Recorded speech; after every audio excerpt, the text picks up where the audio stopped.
Welcome back to The Human Perspective. And today our guest is Jill Houghton, who's the Executive Director of Disability, and welcome to the program, Jill. Thank you so much. It's an honor to be here with you, Judy. You're the mother of our movement, and it's awesome to spend this time with you.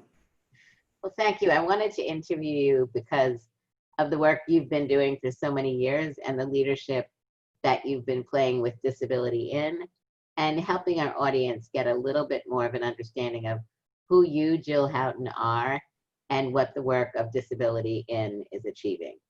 So let's start off with a little bit of the personal about you. So who are you, Jill? So I grew up in a little town in the middle of nowhere in Kansas called Pittsburgh, Kansas, where people honk to say hello, not get out of my way. And I have a learning disability. So when I went to college, my goal was to go to law school. And when I bombed the law school entrance exam, we had a family convention, and my parents and I came up with the plan was to go to Washington, D.C. and find an issue that I could get passionate about. It was during the passage of the Americans with Disabilities Act, and I was a peon, an intern, in Senator Bob Dole's office. Senator Bob Dole's office. How long did you work in his office? I was in his office for a summer and ended up going to Indianapolis. Got a job at an organization that served people with developmental disabilities. And honestly, when I saw what employment meant to a young woman named Erica, the first person I ever helped, when I saw that it was about more than a paycheck, that it was about respect and dignity and friends and community, I knew why I existed, and I never looked back. So you've been working on employment since the 1990s. I have indeed, 1990 to be exact. So tell us some of the changes that you've seen over the last 30 years as far as the changes that have gone on in the world of work, opportunities that have been created, but at the same time, also if you could discuss some of the barriers that you see still remaining. So I lead an organization called Disability In, and we exist to help business achieve disability inclusion and equality. And honestly, I've been part of this movement since the 90s, which is when the Disability In movement began. And we really grew out of the premise that when the ADA was passed, the one thing that I think we all know is that you can't legislate attitudes. And I believe strongly that business has the power to change the world. And at Disability In, we're based on that premise. So if one business is doing something that's good for business, then their competitor wants to know what it is and they want to do it better. So I think that we've achieved a lot in the sense around physical access, right? And that we see that business is starting to include us, but we've got a long ways to go. I think that as we prepare to celebrate the 30th anniversary of the Americans with Disabilities Act, that, you know, in the early days, it was about getting in the door or, right, or on the bus. Now that door is it's our phone, it's our computer, it's the payroll system, it's technology. And I think that we have an opportunity to do a lot of work in those hills to make things accessible to everybody.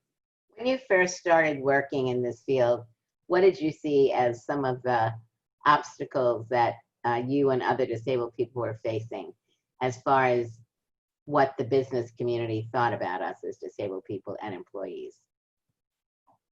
You know, I think that they thought that we had no value. I think that they questioned whether we could do the job or not. And honestly, I think we still have a lot of work to do on that. So I don't think I'm going to be the first one to tell you that that bias isn't gone. But that's why I think it's really important that we join forces with business and that we identify ourselves, that we're out and proud and own disability as part of our identity, and that we're identifying ourselves in these business places, and that we're joining forces through things like employee resource groups in corporate America to join forces to tear down that bias and to open the doors to economic opportunity for everybody. What other, if any, organizations are you working with outside the disability community who have also faced barriers of discrimination in the area of employment? You know, I'd say that the greatest strides that we've had at Disability In are when we've actually worked across diversity. So for example, one of the things that we do is we work to help business include disability-owned businesses in their supply chain, in their supplier diversity programs. And rather than recreating the wheel, we connected with the National LGBT Chamber, the Women's Business Enterprise National Council, the National Minority Supplier Development Council. These entities that certify LGBT-owned businesses and women-owned businesses and minority-owned businesses actually paid it forward for us, so we didn't have to recreate the wheel. Or one of our signature programs is the Disability Equality Index, which is a partnership that we have with the American Association of People with Disabilities. And we went to HRC, the Human Rights Campaign, and they have the Corporate Equality Index. And they said, you don't need to recreate the wheel, let us help you. And so, you know, we didn't start from scratch and we didn't try to teach ourselves, but we joined forces with others across diversity, and we've gained a lot of ground because together we can get more done. Have you found that those organizations are now also looking at disability in the LGBTQ community, the women's community, et cetera? Are they more knowledgeable about how disability cuts across all communities? It has been an awesome opportunity for us to learn from each other. So if we take the National LGBT Chamber, we have reciprocity with each other. So if a business gets certified by us as being disability owned, but they're also gay, then they can get fast-tracked through the certification process with NGLCC, or vice versa. Because we know, right, we come in all shapes and sizes. We cross every area of diversity. And so we work very closely together. So as you know, we're in the middle of COVID-19, and 1 million disabled people are recorded as having lost their jobs over the last number of months. I'm wondering what Disability In is looking at as it pertains both to the loss of jobs and how to get people back into the world of work. And the second part of the question is the types of changes that are going to be going on in the world of employment and how you think that's going to affect disabled individuals. So I'm going to kind of go backwards, and I'm going to say that the changes that are going to happen and that are happening, that have happened, the work from home, for example, I think is going to play to be a benefit to help us bring these 1 million people that have lost jobs back, and maybe even get more people in the workforce. Because if we can work from home, like things like transportation, right, are not going to be a challenge. What may be a challenge is that we're working from home and we're by ourselves and we're lonely. But I think that out of this challenge has grown a new opportunity, allowing us to work from home. I also think that we see, leadership, leading with humanity, really checking in with people and understanding that our greatest source of information that we have in these times are our people.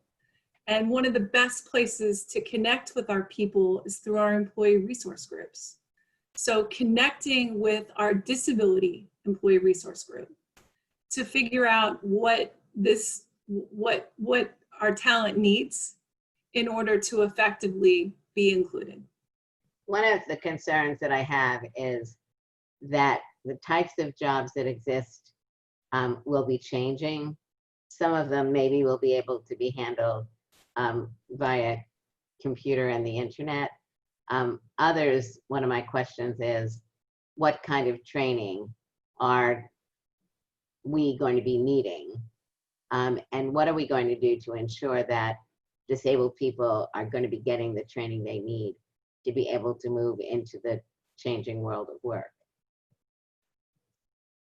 That's why you're, you know, the mother of our movement, because you're always looking ahead and challenging us to see these challenges and to address them.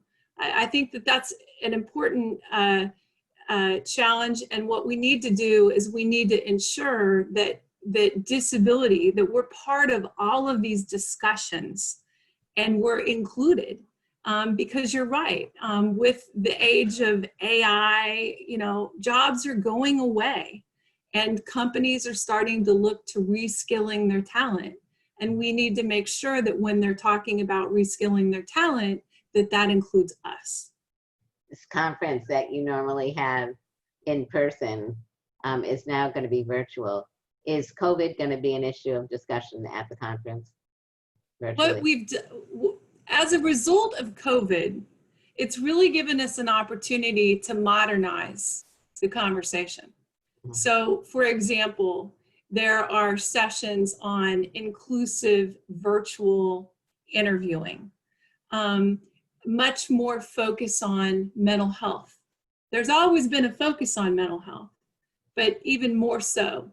It creates a tipping point, if you will, for the work around accessibility and for the urgency of making sure that everything, all technology is accessible. And then the last thing that I'd say is that the Disability Equality Index, which is a benchmarking tool for business to help them benchmark their policies and practices as it relates to disability inclusion. We've actually just worked with our advisory committee that's comprised of people with disabilities and business leaders that are allies, and we've modernized the tool. So in 2021, the tool that we'll be rolling out will be modernized as a result of what we've just lived through with COVID, or living through, I guess. Right. So I have one other question, and that is, Disability In has put a lot of focus on youth. And why is that, and what do you think the gains have been? I think it's one of the most important things that we do, because they're our future. And they've grown up being included. So they have high expectations. And so we have been very laser focused on next gen leaders, really very diverse. 59% of them are people of color, 48% women, 20% LGBT, with a 60% focus on STEM, because we want to see ourselves. We want to see these young people not only get in the door, but climb. And then it's their responsibility when they get in to pay it forward for the next generation. So it's got to be that gift that keeps on giving, just like you do, Judy. Thank you. Well, I can't believe it, but we've exceeded our 10 minutes again. Thank you so very much for coming. And we're going to be putting up links here so that you can go to Disability In and learn about their work and the companies that are also involved with them. So thanks, Jill, a lot. I look forward to the conference. Thank you.